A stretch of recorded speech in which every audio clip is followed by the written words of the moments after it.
Item Number: SCP-9877. Object Class: Euclid. Special Containment Procedures. SCP-9877 is currently held within Storage Level X4G, in the Absolute Zero AI Nanoparticle Containment Center.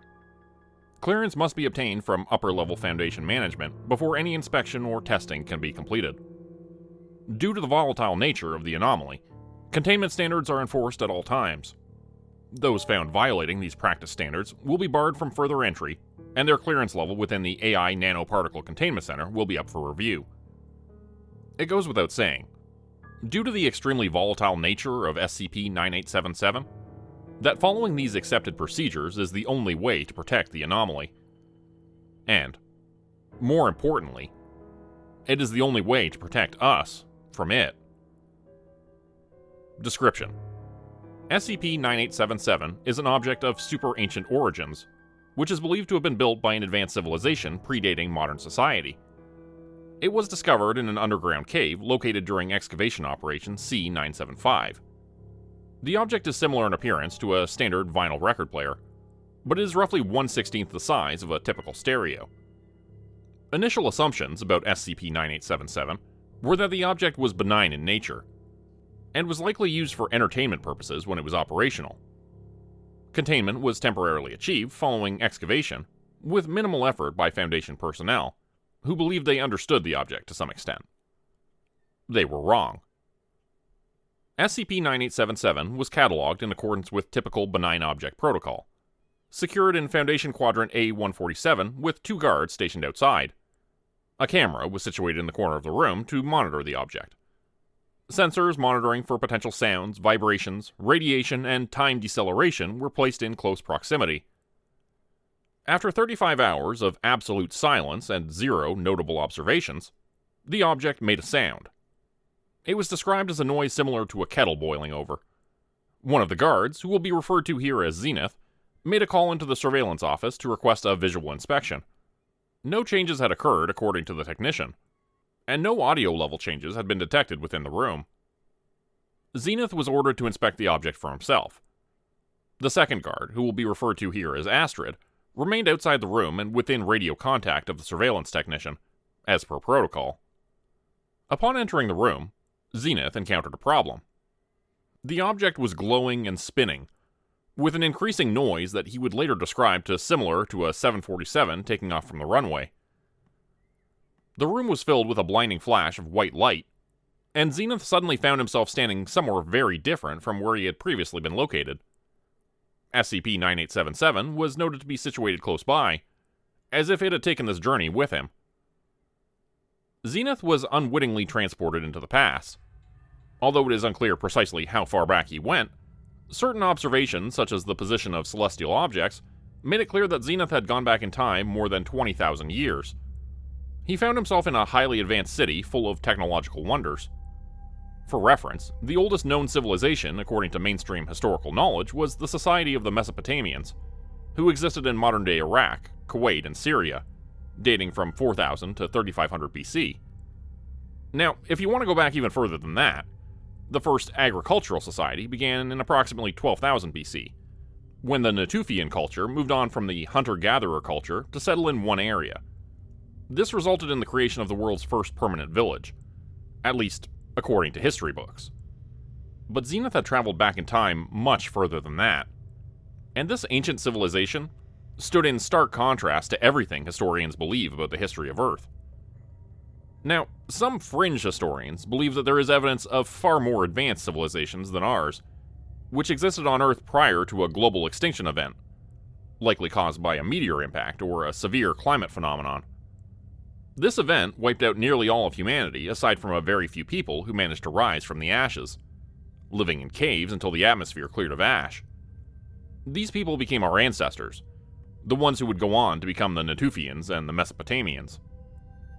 Zenith was very fortunate he had not traveled back in time to that period of global extinction. Instead, he found himself in the midst of an ancient, highly advanced civilization. For our purposes, we have dubbed them the pre-Egyptians, since many of the items and garb seen by Zenith resembled that of the ancient Egyptians. Following his experience, Zenith was interviewed by SCP personnel, to review the facts while they were still fresh in his mind. Although only moments had passed for Astrid, Zenith's partner guarding the room, Zenith had aged considerably. His hair was white and his face lined with wrinkles, which supported his assertion that he had been gone for more than 43 years. At first, he struggled to recall the English language to proceed with the interview, and had to relearn it to some extent in order to proceed with questioning. Once he was able to converse, Zenith was interviewed multiple times, to the point of severe agitation, as is Foundation protocol in these circumstances. Here is an excerpt from the interview. Interview 9877-124. Subject name Zenith. SCP Foundation Guard Class V. I know you've been over it already, but it would really help us out if you could tell us one more time from the beginning. We need to do this. You understand. This is the last time, you hear me? I know what you're doing. This isn't going to change my answers. Let's just wrap this up. I can barely keep my eyes open. Never thought I'd come back here. I thought I'd be there forever with her. I understand this is difficult, but please, when you're ready. You don't understand anything. You don't know shit. None of you do. We all thought we were so fucking smart. The Foundation, top of the food chain. Tech that's 10 years beyond anything in the mainstream. But we're just fucking cavemen. That's what we are to them. To who? To them. They didn't have a name for themselves. They didn't need one.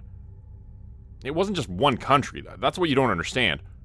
It was the whole fucking planet. They had a one-world government, buildings that stretched up into the clouds, and you never wanted for anything there. Every need was fulfilled. No one was homeless, no one was sick, no one was sad or hurt or depressed. Maybe it would help if you start from the beginning, when you found yourself there. Yeah, sure. This is the last fucking time, you understand? I know you're recording this, you don't need me to repeat myself 100 times. They never would have done this to people there. Sorry, it's a lot being back here. Imagine getting in a car wreck, dying, going to heaven, only to wake up and find yourself back on Earth, laying up in a shitty hospital bed. That's where I'm at right now. It's alright, take your time. Whenever you're ready. And as soon as I stepped into that room, I saw it was spinning. The turntable and that little record player, the Anomaly. It was turning faster and faster and faster. I tried to back out of the room, but it was like a black hole pulling me in, dragging me towards the center of it. I felt myself getting stretched out like a fucking spaghetti noodle, slurped up into that damn thing. It didn't hurt, though. For some reason, it didn't hurt. Okay, what happened next? You know damn well what happened next. I wound up back there, with them. Describe what you saw that day. You looked around, where were you? It's like being on another fucking planet. In a science fiction movie. I looked up and saw these buildings reaching way up into the sky. There were these things like spaceships floating around too. Thousands of them. Millions of them. They were all over the sky, traveling in organized patterns like there were freeways up there, and everybody knew exactly where to go. But those ships, they were passing within inches of each other. I kept thinking they were going to crash, but they always just kept enough distance not to. There were so many different pathways, so many different ships in all shapes and sizes. And I just stood there staring at them for a long time. My first thought was that I must have traveled through time somehow, that the device took me into the future. Interesting. So it appeared to you you were in the future, and that was your immediate understanding of it?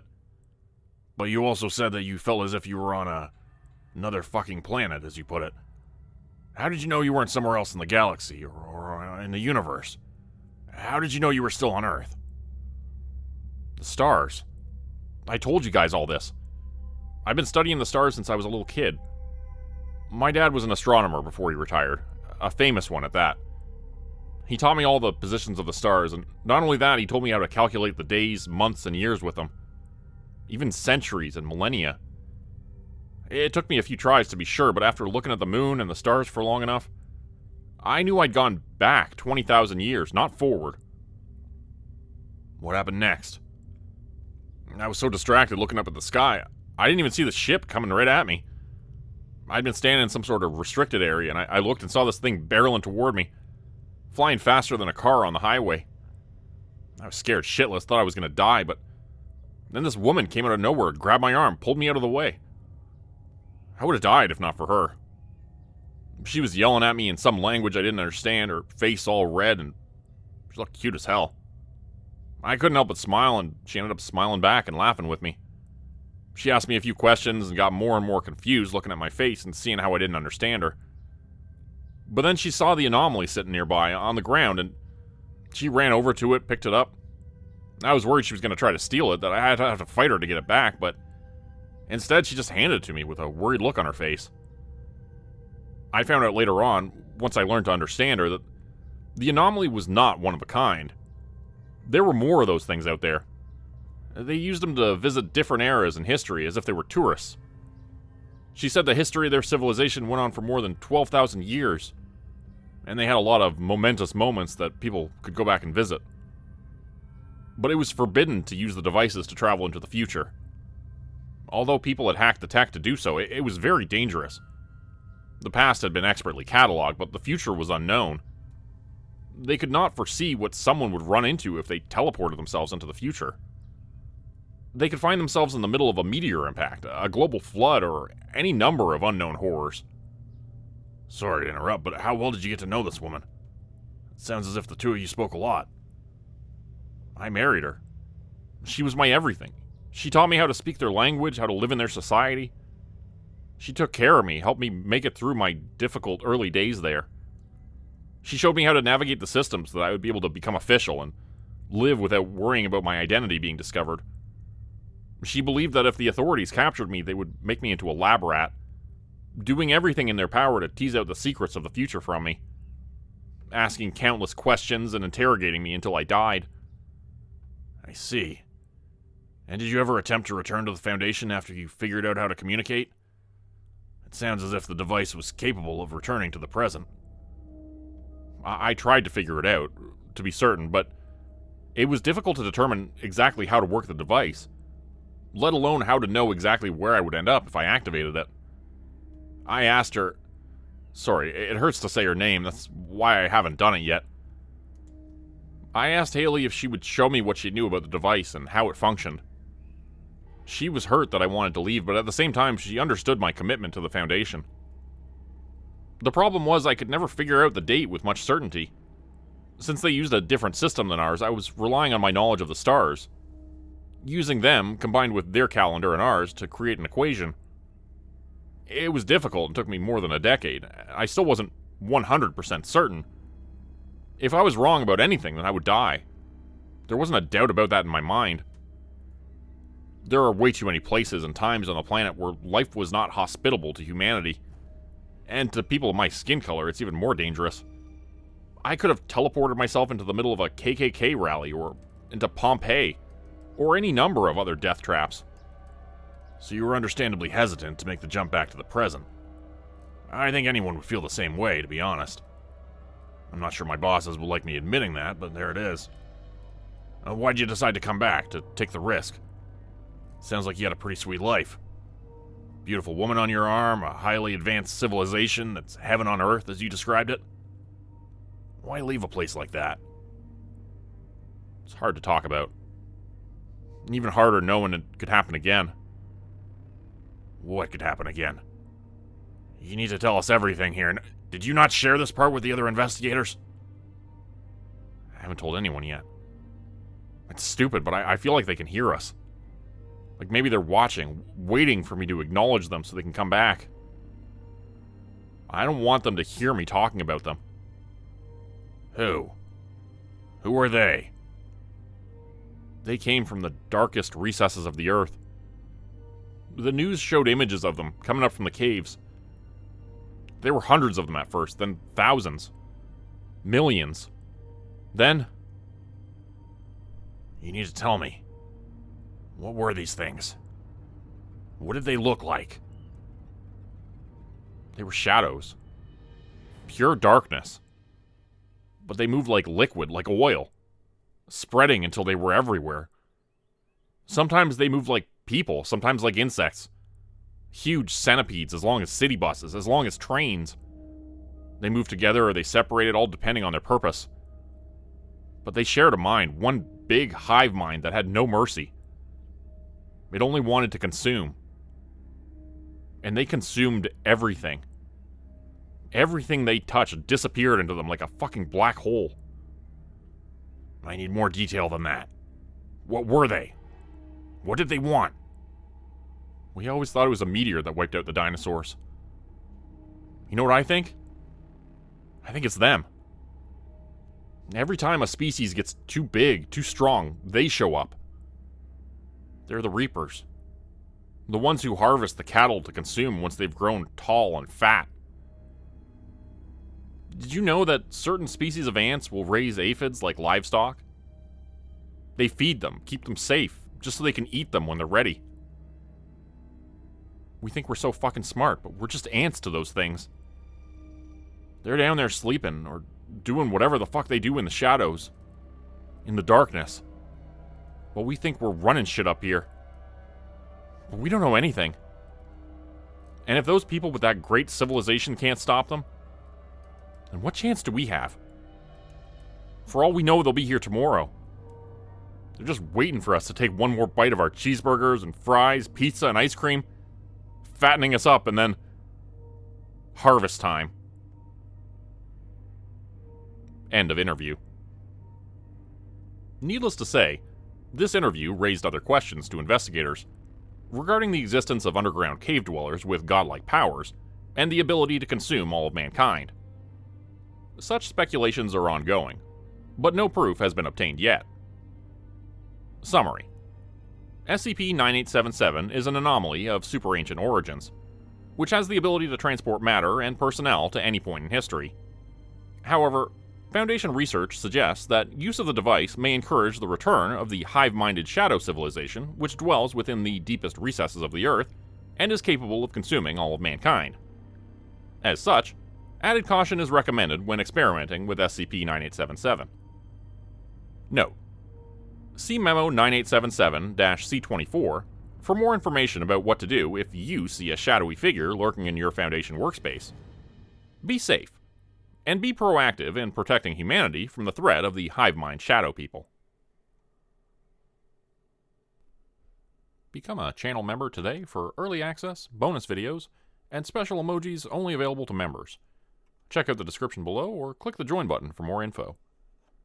If you'd like another way to help support the channel, please consider joining my Patreon page at patreon.com/JordanGroupeHorror. As a patron, you'll get access to bonus videos and content. You'll be credited at the end of every video going forward, and if you decide to stay for 3 months, I'll name a character after you which will be featured in a Hollow's End story. Links to join the Patreon are in the description. Thanks everyone for listening. Please like, subscribe, and comment to help the channel continue to grow, and see you again next time at 4 p.m. Eastern Standard Time. Hope you have a great night.